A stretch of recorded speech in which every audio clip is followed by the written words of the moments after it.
Everyone, कैसे हैं आप लोग। आई होप कि आप सब बहुत अच्छे हो गाइस। आज है 8 नवंबर और आज हम लोग 8 नवंबर से बनने वाले सभी करंट अफेयर्स को डिस्कस करेंगे और लास्ट में कुछ जीके के क्वेश्चंस डिस्कस करेंगे जो एग्जाम में पूछे जा चुके हैं या मोस्टली पूछे जाते हैं। चलिए स्टार्ट करते हैं आज का वीडियो। आज का फर्स्ट क्वेश्चन है, हाल ही में 2023 में किस राज्य में 17वां प्रवासी भारतीय दिवस सम्मेलन आयोजित किया जाएगा। इसका राइट आंसर हो जाएगा मध्य प्रदेश। आप लोग सभी जानते हैं जो प्रवासी दिवस है ये जो प्रवासी दिवस होता है ये गांधी जी जब भारत लौटे थे 1915 में, उस स्मृति में जो है ये भारतीय प्रवासी दिवस मनाया जाता है। और गांधी जी 1915 में दक्षिण अफ्रीका जब ये गए थे, वहां से जो है भारत लौटे थे। गए कब थे? 1893 में गांधी जी जो है ना दक्षिण अफ्रीका गए थे और उसके बाद 1915 में ये जब लौटे थे तो ये 9 जनवरी को लौटे थे।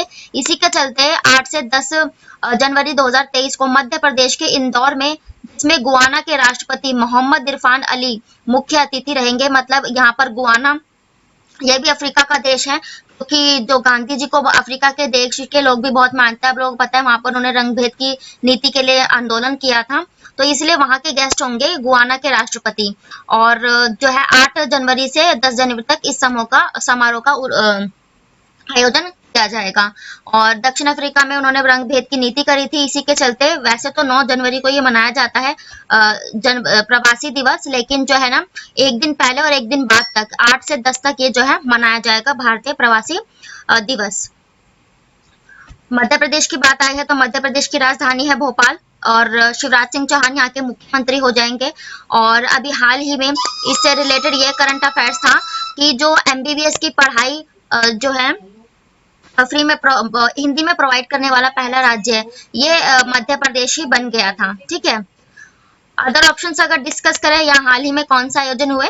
दिल्ली के जो राजधानी, दिल्ली हमारी खुद एक राष्ट्रीय राजधानी है, यहाँ के मुख्यमंत्री है अरविंद केजरीवाल जी। और दिल्ली में क्या आयोजित हुआ, तो अभी आप लोगों को पता है इंटरपोल यानी कि जो इंटरनेशनल स्तर की जो सभी पुलिस होती है, उनका जो 90वीं वर्षगांठ मनाई गई वो दिल्ली में ही बनाई गई। और इंटरनेशनल सोलर अलायंस जो 2015 में बना था, फ्रांस और भारत की पहल है, इसकी अभी जो और सम्मेलन किया गया था वो भी दिल्ली में ही किया गया था। और पश्चिम बंगाल की बात करें तो पश्चिम बंगाल की राजधानी है ये कलकत्ता और यहाँ की ममता बनर्जी जो है यहाँ की मुख्यमंत्री हो जाएंगी। पश्चिम बंगाल में अभी शायद मैंने कल ही की वीडियो में कराया होगा कि जो पश्चिम बंगाल है, इसने जो ये अमेरिका के थे ना जॉन कैनेडी, उन मरणोपरांत उनके बेटे ने उनके बिहाफ पे अवार्ड लिया। तो बंगाल का जो सर्वोच्च सम्मान है उससे सम्मानित किया। तो किया क्योंकि जब 1971 में भारत और पाकिस्तान के युद्ध के तहत जो है ये बांग्लादेश बना था ना, उसमें बांग्लादेश के लिए मतलब बहुत अच्छे जो कार्य किए थे अमेरिका के एक जॉन एम कैनेडी ने किए थे, तो उन्हीं के चलते उनके योगदान को बांग्लादेश के लिए सम्मानित किया गया था। गुजरात की बात करें तो गुजरात की राजधानी गांधीनगर, भूपेंद्र पटेल यहाँ के मुख्यमंत्री हो जाएंगे। यहाँ पर क्या आयोजित हुआ, तो देखो बालिका पंचायत और खेल मंत्री, शिक्षा मंत्री, इन सब की बैठकों का आयोजन जो है अभी गुजरात में ही किया गया था। और अभी शायद बिल्कुल करंट का ही है, जो ये गुजरात का गांधीनगर है, यहाँ पर डेफ एक्सपो की तो दोनों बैठकें होती है, यानी कि डिफेंस से रिलेटेड जो सम्मेलन गुजरात के गांधीनगर में ही किया गया था। गुजरात की राजधानी है गांधीनगर, है ना। नेक्स्ट क्वेश्चन देखते हैं। नेक्स्ट क्वेश्चन है, हाल ही में Byju's education for all initiative brand ambassador के रूप में किसे नियुक्त किया गया है। इसका राइट आंसर हो जाएगा लियोनल मेसी। लियोनल मेसी जो एक फुटबॉल प्लेयर है, इनको अभी हाल ही में जो है ना बायजूस के एजुकेशन फॉर ऑल इनिशिएटिव का ब्रांड एम्बेसडर बना दिया गया है। और इसके ब्रांड एम्बेसडर आप लोग जानते हैं शाहरुख खान भी रह चुके हैं। तो ये बायजूस के एक बहुराष्ट्रीय शैक्षिक कंपनी है और इसका मुख्यालय कहाँ है, तो ये बेंगलोर भारत में है। इसकी स्थापना कब हुई, ये 2011 में हुई। और किसके द्वारा, ये बायजू रविंद्रन के द्वारा। मतलब बायजूस इसीलिए नाम रखा गया, यानी कि बायजू मतलब बायजूस का एक ऐप है ना। बायजू ने इनकी जो है स्थापना की, उनकी पत्नी दिव्या गोकुल नाथ ने की थी। और बायजूस दुनिया की सबसे मूल्यवान एजुकेशन टेक्नोलॉजी कंपनी है। जून 2021 तक बायजूस की कीमत 1000 जो है ना रुपए आंकी गई थी। और आप लोगों को पता होगा ये जो बायजूस कंपनी है, इसने अभी कौन से इंस्टीट्यूट का अधिग्रहण किया था। आकाश इंस्टीट्यूट आप लोग को जानते ही है, बहुत फेमस भी है। आकाश इंस्टीट्यूट का जो अधिग्रहण है ये बायजूस कंपनी ने ही किया था। आप लोगों ने न्यूज में भी देखा होगा आकाश बायजूस, तो ये इसी ने अधिग्रहण किया था। और लियोनल मेसी की बात आई है, लियोनल मेसी जो है एक फुटबॉल प्लेयर है, और लियोनल मेसी से आप ये रिलेट कर सकते हो अभी जो एक बैलन डियोर ये जो है फुटबॉल का सबसे सर्वश्रेष्ठ पुरस्कार होता है। 7 बार ये खिताब अपने नाम करने वाले लियोनल मेसी ही है, सबसे सर्वश्रेष्ठ पुरस्कार लियोनल मेसी। और रणवीर सिंह किसके ब्रांड एम्बेसडर बने? अभी हाल ही में जो ये फीफा आयोजित हुए थे, आप लोगों को पता है, तो ये जो फीफा इस बार के 2022 कतर होस्ट करेगा, तो फीफा के जो ब्रांड एम्बेसडर है ये रणवीर सिंह एक एक्टर है, तो इनको जो है ब्रांड एम्बेसडर बनाया गया है। सचिन तेंदुलकर, तो सचिन तेंदुलकर से आप ये रिलेट करना, तो जो यूनिसेफ होता है ना, संयुक्त राष्ट्र बाल कोष अंतरराष्ट्रीय संघ, ये जो होता है ना, इसके 20 साल तक, कितने 20 साल तक इसके ब्रांड एम्बेसडर बने रहने का जो खिताब था, इस सचिन तेंदुलकर ने अपने नाम किया था। सौरभ गांगुली ये भी एक क्रिकेट प्लेयर है, आप लोग जानते हैं। तो हाल ही में जो ये बंधन बैंक है, इसके जो ब्रांड एम्बेसडर बनाए गए ये सौरभ गांगुली ही थे। पहले ये बीसीसीआई के अध्यक्ष थे, लेकिन अभी जो हाल ही में इनकी जगह किसने ली है, तो ये रॉजर बिन्नी ने ली है।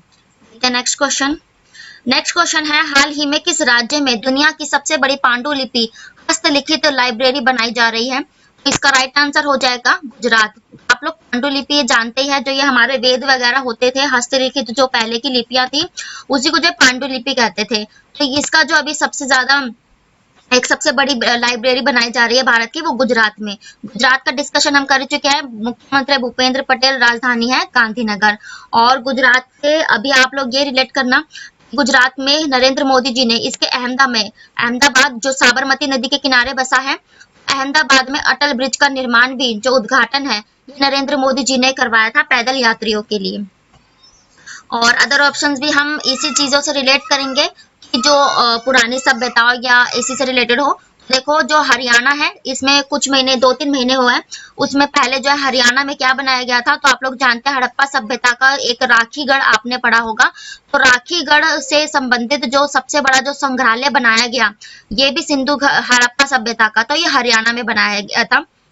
हाथ से हड़प्पा सभ्यता और हाथ से ही हरियाणा आप लोग इजी रिलेट करके सकते हो। गुजरात का डिस्कशन हो गया। और तेलंगाना, तो तेलंगाना की ये जो हरियाणा के मुख्यमंत्री कौन है, ये मनोहर लाल खट्टर है ना। और हरियाणा की जो है, हाँ, मुख्य मनोहर लाल खट्टर है। तेलंगाना की राजधानी है हैदराबाद, और ये 2 जून को अपना स्थापना दिवस मनाता है। और तेलंगाना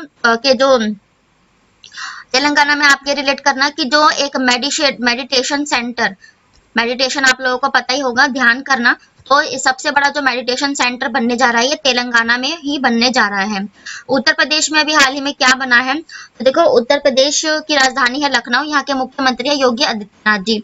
उत्तर प्रदेश में अभी हाल ही में क्या बना, तो उत्तर प्रदेश में जो है आप लोगों ने पढ़ा होगा कि ये जो इसका नोएडा है, उत्तर प्रदेश के नोएडा में ना भारत का सबसे बड़ा जो है ना डेटा सेंटर खोला जाएगा। उत्तर भारत का सबसे बड़ा डेटा सेंटर जो इसके नोएडा में ही खोला जाएगा। और उत्तर प्रदेश में अभी जो है ना ये 7 एक्सप्रेसवे, मतलब 7 राज्यों से होकर गुजरने, 7 जिलों से होकर गुजरने वाला बुंदेलखंड एक्सप्रेसवे आपने पढ़ा ही होगा। तो ये ऐसा करके सबसे ज्यादा एक्सप्रेसवे वाला जो राज्य उत्तर प्रदेश बन गया, बुंदेलखंड एक्सप्रेसवे बनवाकर। नेक्स्ट क्वेश्चन है, कॉलिंस डिक्शनरी वर्ष 2022 के शब्द के रूप में किसे चुना गया है? यानी कि एक कॉलिंस डिक्शनरी है, उसने जो है ना अपना वर्ड ऑफ द ईयर चुना है इस साल का। ये चुना है परमा क्राइसिस। परमा क्राइसिस का मतलब क्या होता है, तो परमा क्राइसिस का मतलब होता है उतार चढ़ाव या फिर संकट का समय, है ना। क्राइसिस आप लोग जानते हैं, जैसे फाइनेंशियल क्राइसिस होते हैं ना, मतलब कि आपदा ही संकट ही होता है वो। तो क्राइसिस मतलब संकट, और ये परमा मतलब उतार चढ़ाव, यानी कि संकट का एक समय। क्यों चुना है, क्योंकि आप लोग जानते हैं जब से कोविड-19 लगा है 2019 से, तो भारत जो है ना, देश, पूरी दुनिया ही ये उतार चढ़ाव से अपने गुजर रही है, चाहे आर्थिक हो, राजनीतिक हो, किसी भी मामले में। तो इसी के लिए परमा क्राइसिस को Colin word dictionary of the year चुना गया है 2022 का। अदर ऑप्शन डिस्कस करेंगे। तो लॉकडाउन, तो ये लॉकडाउन को ना वर्ष 2020 का वर्ड ऑफ द ईयर चुना गया था, क्योंकि आप लोग जानते ही हैं 2019 से जो है लॉकडाउन लगना स्टार्ट हो गया था, उसके बाद ये जो है लगता ही रहा, इसलिए 2020 में इसको कॉलिंस डिक्शनरी ने जो है lockdown word of the year के रूप में चुना था। जलवायु परिवर्तन मतलब कि क्लाइमेट चेंज, इसको जो है ना 2019 में ये जो ऑक्सफोर्ड डिक्शनरी आपने सुनी होगी, ऑक्सफोर्ड, तो इस डिक्शनरी के द्वारा वर्ड ऑफ द ईयर 2019 का ये क्लाइमेट चेंज को चुना गया था। देखते हैं नेक्स्ट क्वेश्चन। नेक्स्ट क्वेश्चन है ऑपरेशन, हाल ही में ऑपरेशन ये विजिलेंट जो है, विजिलेंट स्टॉर्म अमेरिका और किस देश के बीच आयोजित किया एक रक्षा अभ्यास है, तो ये ऑपरेशन विजिलेंट अभी हाल ही में ये वैसे दक्षिणी कोरिया में हुआ है। ये प्रिंटिंग मिस्टेक हो गई है, एक सेकेंड।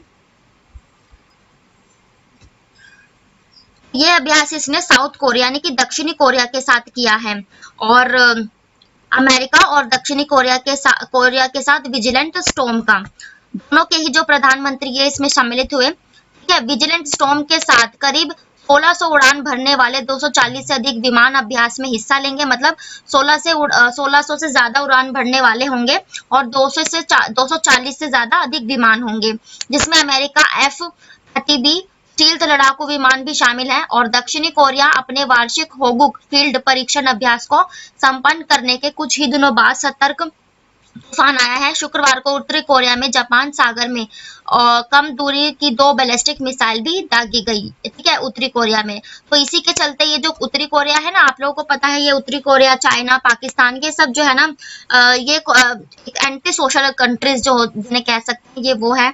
और इसकी दक्षिणी कोरिया का जो इन्होंने विरोध किया इस ऑपरेशन का, ये उत्तरी कोरिया ने किया है। उत्तरी कोरिया ने अभी ये जो किम जोंग है यहाँ के, इन्होंने अपने आप को ना परमाणु हथियारों से लैस जो देश है वो हाल ही में घोषित भी किया था। ठीक है, और अब हम इसको मैप की सहायता से डिस्कस कर लेते हैं। तो ये यहाँ पर है, ये जो हिस्सा पड़ता है ना, आप लोग ये देखते हो, ये जो जापान के साथ में है, चाइना के बिल्कुल साथ में इसकी जो सीमा मिलती हुई है, ये उत्तरी कोरिया और ये दक्षिणी कोरिया पड़ जाता है।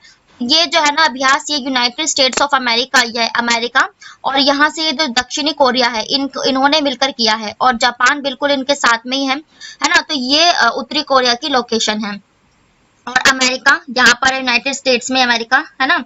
और इससे कुछ हम जीके फैक्ट डिस्कस कर लेते हैं। ये देखो, ये जो आपको कनाडा और यूनाइटेड स्टेट्स की जो बीच की सीमा दिख रही है ना, इन सीमाओं पर ना 5 नदियां, अब इनकी ट्रिक क्या है, ये ट्रिक है शियोम, एक सेकेंड, शियोम। अब शियोम यानी कि ये जो इसकी सीमा है, इस पर 5 नदियां मिलकर बहती हैं, और एक तो पूरी तरह से यूनाइटेड स्टेट्स में है, लेकिन जो 4 नदियां हैं वो पूरी तरह से इसकी सीमाओं पर लगी हुई हैं। तो ये एस से क्या है, एस से सुपीरियर झील जो ताजे पानी की सबसे बड़ी झील होती है, और एच से ह्यूम्न झील, कौन सी, ह्यूम्न झील, ये है। और आई से कौन सी है, तो ये आई से है इरी, आई से इरी। और ओ से क्या हो जाएगी, ये ओ से है ओंटेरियो, ओंटेरियो झील यानी लेक, ठीक है। और एम से मिशिगन झील, मिशिगन झील आप लोग सभी ने पढ़ा होगा, यूनाइटेड स्टेट्स की है ना सबसे बड़ी जो झील। तो ये मिशिगन झील तो पूरी तरह से यूनाइटेड स्टेट्स मतलब अमेरिका में आ जाती है, लेकिन ये जो ये सुपीरियर, ह्यूमन और इरी और ओंटेरियो, ये जो है ना कनाडा और संयुक्त राष्ट्र अमेरिका की सीमा से साझा करती हैं, मतलब यहाँ पर ये है। और ये रशिया की लोकेशन यहाँ है, अपना इंडिया यहाँ पर है, ये सारी लोकेशन यहाँ से हम रिलेट कर चुके हैं। और एक यहाँ कहीं पर ये एक जिब्राल्टर जल संधि होती है यहाँ पर, वो अफ्रीका देश को यूरोपीय देश के साथ अलग करता है। यहाँ पर कुछ इस जगह पर ये जो स्पेन और अफ्रीका जहाँ मिलता है ना, ये दोनों, ये जो मोरक्को है ये तो पूरी तरह से अफ्रीका में आ जाता है, लेकिन ये जो स्पेन है ये यूरोपीय कॉन्टिनेंट का है, और मोरक्को ये अफ्रीका का। इन दोनों को ये पार्ट जो अलग करता है ना, ये जिब्राल्टर जल संधि है, ये इनको अलग करता है, यूरोप और अफ्रीका कॉन्टिनेंट को। अदर ऑप्शंस अगर डिस्कस करें, हाल ही में कौन से अभ्यास हुए, देखो ये साउथ कोरिया का तो डिस्कशन हो गया, और फ्रांस में आप लोग ये करें तो इसके साथ आपको जानते हैं भारत की जो है ना अरुण वरुण और गरुण एक्सरसाइज, ये भारत और फ्रांस के बीच होती है। और अभी हाल ही में इसका जो है ना 4th एडिशन, गरुड़ का जो है 4th एडिशन अभी हाल ही में आयोजित किया गया था। और ये सिंगापुर की बात करें तो अभी हाल ही में जो है सिम्बेक्स एक्सरसाइज, ये भारत और सिंगापुर के बीच होती है। मैंने आपको बताया था कि एक जो जिस कंट्रीज के साथ हम करते हैं उसका शॉर्ट फॉर्म लिख दी जाती है, तो सिंगापुर से एसआई लिख दिया, और सिम्बेक्स यानी कि एक्सरसाइज, जैसे वियतनाम की विम्बेक्स, तो इसी तरह से। और उत्तरी कोरिया ने अपने आप को परमाणु हथियारों से लैस जो है अभी हाल ही में घोषित किया था, है ना। ये भी हो गया। देखते हैं नेक्स्ट क्वेश्चन। नेक्स्ट क्वेश्चन है हाल ही में मध्य प्रदेश, छत्तीसगढ़, आंध्र प्रदेश, कर्नाटका, केरल, हरियाणा, पंजाब राज्यों ने इस दिन अपना स्थापना दिवस बनाया। यानी कि ये टोटल जो है 7 राज्य होते हैं जो 1 नवंबर को ही अपना स्थापना दिवस मनाते हैं। तो इनमें मध्य प्रदेश, छत्तीसगढ़, आंध्र प्रदेश, कर्नाटका, केरल, हरियाणा, पंजाब जैसे राज्य शामिल हैं। इनको मैप की सहायता से देख लेते हैं। तो ये जो सारे है ना, ये 6 राज्य हैं, जिसमें जो है ना इन्होंने आंध्र प्रदेश इंक्लूड नहीं किया, लेकिन ये है, ठीक है। तो आंध्र प्रदेश भी जो है ना अपना जो ये है मनाता है दिन, और एक ही दिन अपना स्थापना दिवस मनाते हैं। और देश की राजधानी दिल्ली को 1 नवंबर 1956 में ही दिन की केंद्र शासित के प्रदेश में रूप में अपनाई गई थी। हाँ, तो आप दिल्ली को भी आप ये इंपॉर्टेंट फैक्ट याद रख लेना कि 1 नवंबर 1956 को जो है ना दिल्ली को केंद्र शासित प्रदेश बनाया गया। अच्छा, केंद्र शासित प्रदेश तो 1956 में, लेकिन आप लोगों को पता होगा दिल्ली को राजधानी बनाने का जो प्रस्ताव 1911 में लाया गया, और ये पारित कब हुआ, मतलब आधिकारिक राजधानी दिल्ली कब बनी, 1912 में, ठीक है, 1912 में बनी। और फिर इसमें 1956 में फिर इसको जो है ना ये केंद्र शासित प्रदेश के रूप में अपना दिया गया था। और दिल्ली में जो है पहले हाई कोर्ट कब बना था, तो ये 1955 में बना था। अब हम इन राज्यों की जो है लोकेशन डिस्कस कर लेते हैं थोड़ा जूम करके। तो सबसे पहले ये यहाँ पर पंजाब है ना, पंजाब ये यहाँ पर पड़ जाता है।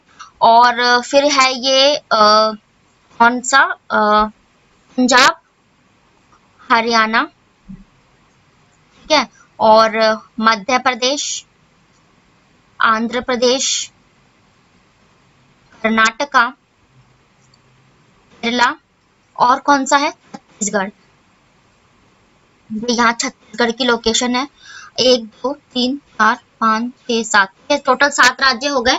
यानी कि ये जो पंजाब, हरियाणा, मध्य प्रदेश, छत्तीसगढ़, आंध्र प्रदेश, कर्नाटका, केरला, ये सभी जो 6 राज्य 7 राज्य हैं, ये मिलकर जो 1 नवंबर को अपना स्थापना दिवस मनाते हैं।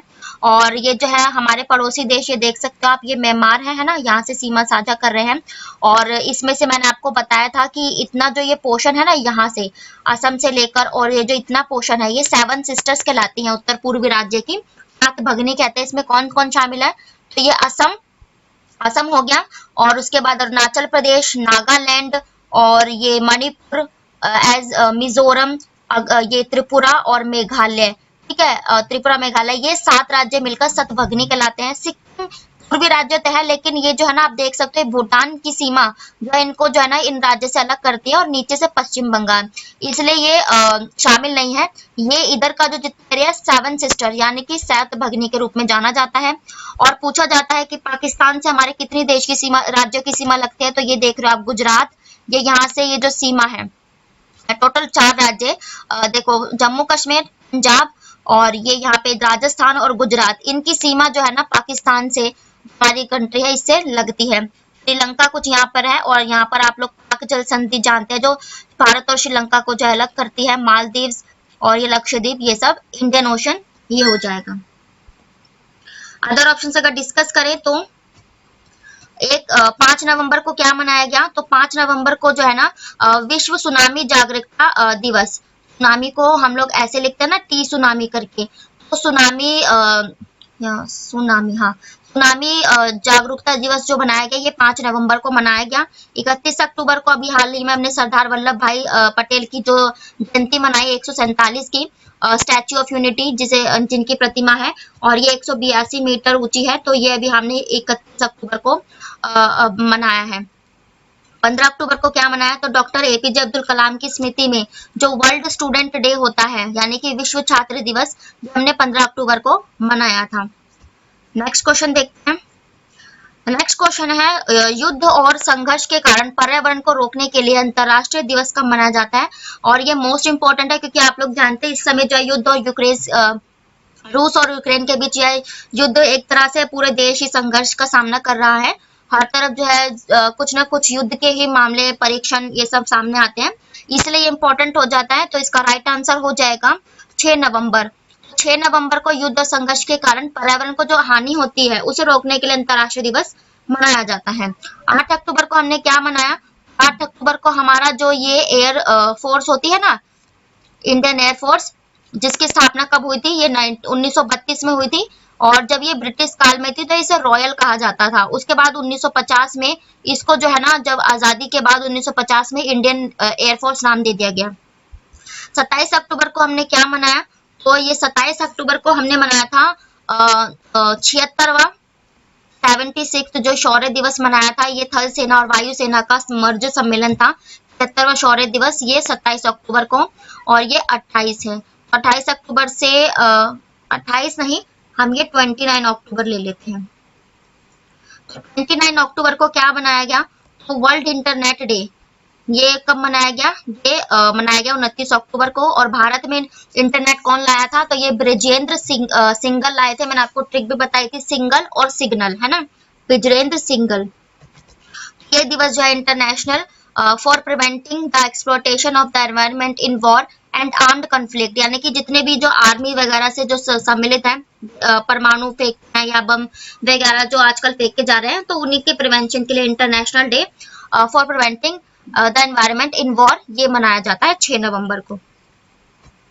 नेक्स्ट क्वेश्चन है, हाल ही में किस भारतीय प्रौद्योगिकी संस्थान ने नेत्र रोगों का पता लगाने के लिए IAL ऐप, मतलब कि ये IAL ऐप है, ये जो ऐप है ये लॉन्च की है IIT भिलाई ने। और देखो भिलाई, भिलाई में भी आप लोगों को आई की साउंड आ रही है, और ये आई ऐप इजीली रिलेट करके आप याद कर सकते हो, भिलाई और आई। ये जो भिलाई ये कहाँ है, ये छत्तीसगढ़ में है ना, छत्तीसगढ़ भिलाई में। तो ये इस IIT ने जो है ना ये लॉन्च कर दी है नेत्र रोगों के लिए। और जितने भी जैसे मोतियाबिंद और अदर जितने भी जो आई से रिलेटेड जो इन्फेक्शंस होते हैं उन सभी के लिए ये जो है एक ऐप है, तो ये IIT भिलाई ने लॉन्च की है। अदर ऑप्शन अगर डिस्कस करें तो ये जो IIT गुवाहाटी है ये असम की है। तो ये इसने क्या किया था, तो देखो मैंने ट्रिक भी बताई थी, गा से गन्ना और गा से ही गुवाहाटी, तो गन्ने की नई किस्मों का जो इजाद किया IIT गुवाहाटी ने किया था। IIT मद्रास, तो IIT मद्रास को ना 2021 का सर्वश्रेष्ठ संस्थान से सम्मानित किया गया था। और अभी बौद्धिक संपदा का जो IIT को मिला, ये पुरस्कार भी IIT मद्रास को मिला। और एक होमोसेफ नाम का रोबोट, बहुत इंपॉर्टेंट क्वेश्चन है, ये जो होमोसेफ नाम का रोबोट एंटी टैंक्स की सफाई करने के लिए मद्रास IIT मद्रास ने ही बनाया था। IIT बॉम्बे, तो IIT बॉम्बे ने क्या बताया है कि IIT बॉम्बे ने अभी ये कहा है कि जो मुंबई है ये 2 mm की दर से, यहाँ पर ये जो अरेबियन सी यहाँ पड़ता है, इसमें जो है ना ये 2 mm की दर से मुंबई डूब रही है। नेक्स्ट क्वेश्चन देखते हैं। नेक्स्ट क्वेश्चन है, किस राज्य में 1813 रुपए करोड़ की लागत से पीथमपुर में देश के पहले महिला उद्यमी औद्योगिक पार्क की स्थापना की गई है। इंपॉर्टेंट क्वेश्चन है ये भी, तो इसका राइट आंसर हो जाएगा मध्य प्रदेश। देखो माँ से ही महिला उद्यमी और माँ से ही मध्य प्रदेश, ये भी आप रिलेट कर सकते हो। तो 1813 करोड़ की लागत के साथ ये जो मध्य प्रदेश के मुख्यमंत्री है शिवराज सिंह चौहान, उन्होंने ही जो है ना अभी ये पीथमपुर जिले में पहला महिला इंडस्ट्रियल पार्क बनाया है, मुख्यमंत्री शिवराज सिंह चौहान ने। और मध्य प्रदेश का डिस्कशन है, भोपाल इसकी राजधानी है, और मैंने MBBS की शिक्षा ये जो प्रोवाइड करेगा ये भी बता दिया। और अभी हाल ही में क्या हुआ था, तो देखो महाकाल लोक या फिर महाकाल कॉरिडोर का जो उद्घाटन है नरेंद्र मोदी जी ने अभी हाल ही में यहाँ पर किया था मध्य प्रदेश में। और जो ये खेलो इंडिया यूथ गेम्स होते हैं, इसका जो 5वां एडिशन होगा संस्करण, मध्य प्रदेश के भोपाल में ही होगा अगले साल, ठीक है। अदर ऑप्शंस अगर डिस्कस करें तो उत्तराखंड, उत्तराखंड की राजधानी क्या है, देहरादून, और पुष्कर सिंह धामी यहाँ के मुख्यमंत्री है। अभी हाल ही में क्या हुआ था, देखो रोपवे और जो है सड़कों की परियोजना को स्टार्टिंग करने वाला सड़क परियोजना और रोपवे सर्विसेज, ये उत्तराखंड के देहरादून में ही हुई। और ये नरेंद्र मोदी जी ने इनको सौगात दी थी उत्तराखंड की, जब ये यात्रा पे गए थे। और उत्तराखंड में जो है ना देहरादून में एक आकाश फॉर लाइफ मैंने आपको बताया था, तो ये जो आकाश फॉर लाइफ है, ये जो मिशन रखा गया, सम्मेलन हुआ इसका, ये उत्तराखंड के देहरादून में ही किया गया था। उत्तराखंड में हमारे चारों धाम गंगोत्री, यमुनोत्री जो और बद्रीनाथ, ये सब यहीं पर आ जाते हैं। और हिमाचल प्रदेश, तो हिमाचल प्रदेश को भी जो है अभी नरेंद्र मोदी जी ने कई योजनाओं का जो उद्घाटन किया, जिसमें से एक पन बिजली, यानी कि हिमाचल प्रदेश का पानी यूज करके बिजली बनाई जाएगी। हिमाचल प्रदेश में पन बिजली योजना, ये इसके चंबा में ही जो है अभी उद्घाटन किया गया था। और प्रधानमंत्री ग्रामीण सड़क योजना का तो 2015 में लाई गई थी। इसका तीसरा एडिशन प्रधानमंत्री ग्रामीण सड़क योजना, ये हिमाचल प्रदेश में हाल ही में किया गया। अरुणाचल प्रदेश, इसकी राजधानी ईटानगर, पेमा खांडू यहाँ के मुख्यमंत्री हैं। अच्छा, हिमाचल प्रदेश के मुख्यमंत्री जयराम ठाकुर हैं। अरुणाचल प्रदेश के पेमा खांडू। अरुणाचल प्रदेश में अभी हाल ही में क्या हुआ, सबसे जो बड़ा एक्वा म्यूजियम, एक्वा पार्क कह लो, और एक फिश म्यूजियम, ये कहाँ बनाया गया, ये अरुणाचल प्रदेश में ही बनाया गया। आप लोगों को जानते हैं ये जो नीली क्रांति होते हैं मत्स्य पालन से रिलेट होती है, तो इसी नीली क्रांति को बढ़ावा देने के लिए एक्वा पार्क ये अरुणाचल प्रदेश में बनाया गया, और फिश म्यूजियम भी। नेक्स्ट क्वेश्चन है, किस भारतीय सेना ने अपनी वर्दी के लिए बौद्धिक संपदा अधिकार आईपीआर पंजीकृत किया है, यानी कि आईपीआर रजिस्ट्रेशन किया है अपनी वर्दियां हैं उनके लिए, इंटेलेक्चुअल प्रॉपर्टी राइट्स। आईपीएल की फुल फॉर्म है इंटेलेक्चुअल प्रॉपर्टी राइट। तो इसका राइट आंसर हो जाएगा भारतीय सेना। भारतीय सेना इंडियन आर्मी, और इसकी स्थापना कब हुई थी, इसकी स्थापना हुई थी 1 अप्रैल और 1875 में, जो थल सेना का जो है वो हुआ था। और ये जो इंडियन आर्मी है ये जनवरी में अपना जो है ना, हाँ अप्रैल में, 1 अप्रैल 1875 में जो है इंडियन आर्मी की स्थापना की गई थी। और अदर ऑप्शन अगर डिस्कस करें, भारतीय सेना तो हो गया। वायुसेना, तो अभी हाल ही में जो वायुसेना है इसने जो है ना 8 अक्टूबर को जो है ना अपना वायुसेना ने अपना स्थापना दिवस मनाया, और इसकी जो स्थापना 1932 में हुई थी, मैंने आपको जस्ट बताया। और ये जो नेवी है ना, नेवी, इंडियन नेवी, इसकी स्थापना 1950 में हुई थी। जब आजादी हो चुकी थी हमारी, तब जो है ना इंडियन नेवी की जो स्थापना 1950 में की गई थी। ये थे आज के आपके डेली के करंट अफेयर्स। अब हम डिस्कस करेंगे 10 इंपॉर्टेंट जीके क्वेश्चंस को, और ये ऑल कॉम्पिटिटिव एग्जाम्स के लिए होंगे, जितने भी आप वनडे एग्जाम देते हैं, एसएससी, रेलवे, बैंकिंग, इन सब के लिए ये इंपॉर्टेंट होंगे। अपना फर्स्ट क्वेश्चन है, हड़प्पा के खंडर किन नदियों के तट पर पाए जाते हैं, तो इसका राइट आंसर हो जाएगा रावी। ये रवि नहीं है, ये रावी नदी है। तो हड़प्पा के खंडर पाए जाते हैं, और आप लोग जानते हैं हड़प्पा को जो है ना सिंधु घाटी सभ्यता कहा जाता है, सरस्वती सभ्यता भी कहा जाता है, और पहली जो है ना नगरीय सभ्यता, ये भी सिंधु घाटी सभ्यता को ही कहा जाता है। और ये कांस्य युगीन सभ्यता, कांस्य युगीन सभ्यता भी सिंधु सभ्यता, हड़प्पा सभ्यता को कहा जाता है, लेकिन इसके खंडर रावी नदी के किनारे पाए गए। और झेलम नदी, तो जो श्रीनगर है जम्मू कश्मीर का, झेलम नदी के किनारे बसा है। सतलुज ये जो है ट्रांस हिमालयन क्षेत्र में आती है, यानी कि हिमालयन के भी पार एक नदी है।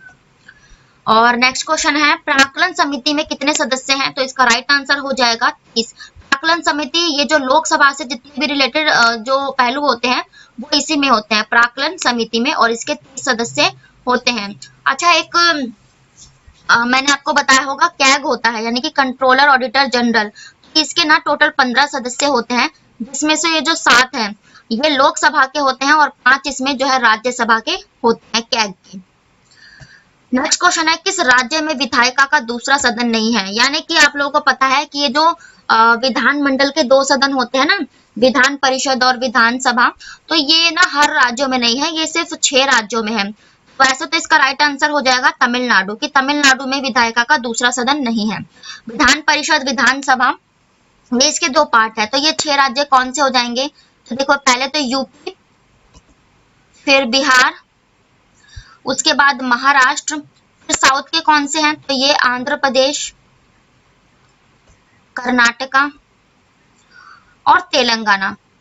यूपी, बिहार, महाराष्ट्र, आंध्र प्रदेश, कर्नाटका और तेलंगाना, केरला नहीं, कर्नाटका। तो ये 6 राज्य में जो विधायिका के जो है ना दोनों सदन उपस्थित है। नेक्स्ट क्वेश्चन देखते हैं।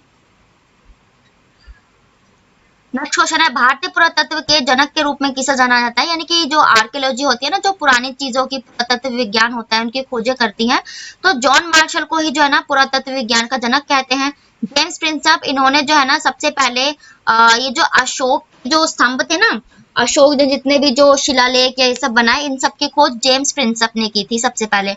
अरस्तु को जो है ना राजनीति विज्ञान का जो है ना जनक कहा जाता है, ये अरस्तु को कहा जाता है। नेक्स्ट क्वेश्चन है, पूर्ण स्वराज का प्रस्ताव किस वर्ष में लाहौर कांग्रेस में पारित किया गया, इसका राइट आंसर हो जाएगा 1929। आप लोग जानते हैं जो स्वराज के लिए गांधी जी के साथ राजा राम मनोहर लोहिया और विनायक दामोदर और वल्लभ पटेल और ये जो है और कौन थे, विनायक दामोदर हो गए, राजा राम मनोहर लोहिया, अबुल कलाम आजाद, इन्होंने सबने मिलकर जो है ना गांधी जी के साथ स्वराज में अपना पार्टिसिपेट किया था 1929 में। 1919 में रोलैक्ट एक्ट आप लोग सभी जानते हैं, रोलैक्ट एक्ट लाया गया था। 1942 में भारत छोड़ो आंदोलन शुरू किया गया था और इसी में जो गांधी जी ने करो या मरो का नारा दिया था। 1916 में आप लोग जानते हैं एनी बेसेंट और बाल गंगाधर तिलक जी ने ये होम रूल जो लीग है यानी कि होम रूल लीग आए थे, ये लाए थे एनी बेसेंट और बाल गंगाधर तिलक 1916 में। नेक्स्ट क्वेश्चन है कैबिनेट मिशन योजना में निम्नलिखित में से कौन सा कथन सही नहीं है, यानी कि जब कैबिनेट मिशन थी आप लोगों को पता है इसमें से कौन सा सही नहीं था। ये पाकिस्तान की स्वीकृति यानी कि पाकिस्तान को इसमें नहीं स्वीकारा किया गया था। बाकी जो ये तीन है ये थे यानी कि भारतीय संविधान बनाने वाले थे है ना, जो संविधान सभा और राज्यों का विलय किया गया इसमें, ये दोनों थे। नेक्स्ट क्वेश्चन है केरल राज्य निम्नलिखित में से किसके प्रचार के लिए दुनिया भर में जाना जाता है। तो आप लोग जानते हैं केरल के जो मसाले होते हैं ना, गरम मसाले, वो सबसे फेमस है। कोयला, छत्तीसगढ़ जो है कोयला के लिए फेमस है। गन्ना, ये जो हमारा यूपी है ना, उत्तर प्रदेश, ये गन्ने की फसल के लिए बहुत फेमस है। और गेहूं, तो आप लोग जानते हैं गेहूं सबसे ज्यादा पंजाब इसके लिए फेमस है। नेक्स्ट क्वेश्चन है कौन सा जो मिलान है वो सुमेलित नहीं है या फिर जो सही नहीं है। देखो इसमें राइट फर्स्ट आंसर है, ये जो वेतन भत्ते हैं ये दूसरी अनुसूची में वर्णित है। पहली अनुसूची में तो संघ और राज्य क्षेत्र है। 8वीं अनुसूची में क्या है, 8वीं अनुसूची में आप लोग जानते हैं हमारी 22 भाषाओं का उल्लेख, ये 8वीं अनुसूची में ही है। 10वीं अनुसूची में दल बदल है। 7वीं अनुसूची में केंद्रीय राज्य समवर्ती सूची होती है। 9वीं जो है भूमि सुधार या भूमि विकास से रिलेटेड सूची है, ठीक है। और अभी टोटल हमारी कितनी अनुसूची है, तो ये टोटल 12 अनुसूची है ना, टोटल 12 अनुसूची है हमारी, इसमें से ये इसका मेल सुमेलित नहीं है। नेक्स्ट क्वेश्चन है किलिमंजारो कहाँ स्थित है। आप लोग जानते हैं किलिमंजारो अफ्रीका कॉन्टिनेंट का जो है पर्वत श्रेणी कही जाती है, किलिमंजारो अफ्रीका कॉन्टिनेंट। दक्षिण अमेरिका, तो आप लोग मैंने कल ही शायद कराया था, जो एंडीज पर्वतमाला होती है ना, ये दक्षिणी अमेरिका की है। और मिस्र में जो है सहारा मरुस्थल सबसे जो है अफ्रीका के फेमस है। और मिस्र में विश्व की जो है सबसे बड़ी नदी, जिसे आप लोग नाइल नदी या नील नदी के नाम से जानते हैं, विश्व की सबसे लंबी नदी है नील नदी, मिस्र में ही है। थे आज के आपके डेली के करंट अफेयर्स और कुछ जीके स्टैटिक के क्वेश्चंस। आई होप मैं हर क्वेश्चन हर ऑप्शन में से जितने भी अदर फैक्ट जीके डिस्कस होता है वो मैंने अच्छे से डिस्क्राइब किया हूँ। और वीडियो पसंद आए तो प्लीज लाइक करें, शेयर करें, चैनल को सब्सक्राइब करें ताकि नोटिफिकेशन आप तक पहुंच सके। Thank you very much. मैं मिलती हूँ आपको ऐसे ही नेक्स्ट वीडियो में, तब तक के लिए बाय, राधे राधे।